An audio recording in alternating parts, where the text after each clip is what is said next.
Tumestigo ang dating driver at dating aide ng isang DPWH official sa pagdinig sa malversation case laban kay dating Senador Bong Revilla kaugnay ng maanomalya umanong flood control project.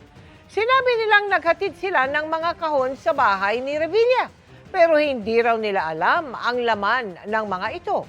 Ang pagdinig sa Sandigan Bayan tinutukan ni Darlene Cai.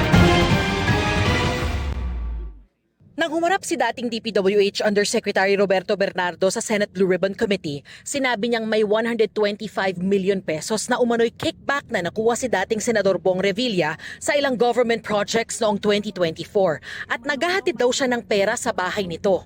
Sa pagdinig kanina ng kasong malversation case kay Revilla sa Sandigan Bayan, tumestigo ang dating ni Bernardo na si Vergel Nino Garcia.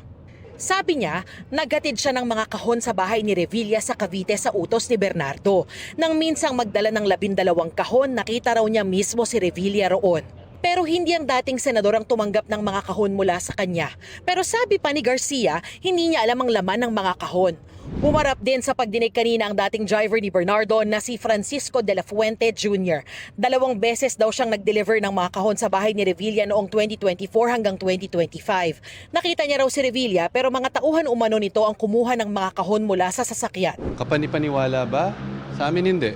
Wala naman silang katunayan na inilakip sa kanilang mga salaysay bukod sa kung ano yung sabi nila at kung ano di umano yung sinasabi ni Yusek Bernardo. Dumalo sa pagdinig si Revilla at kanyang pamilya pero hindi sila nagpaunlak ng panayam. Senator, kamusta po?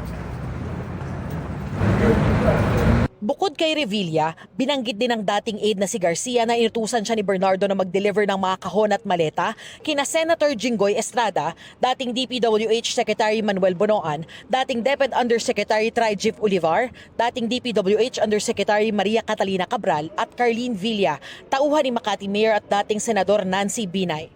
Bukas ang huling araw ng bail hearing para sa kinakaharap na kasong malversation through falsification of public documents ni dating Senador Bong Revilla. Sa May 6 target daw ng Sandigan Bayan 3rd Division na makapaglabas ng desisyon kung papayagang makapagpiyansa si Revilla. Darlene Cai, Nakatutok, 24 Oras.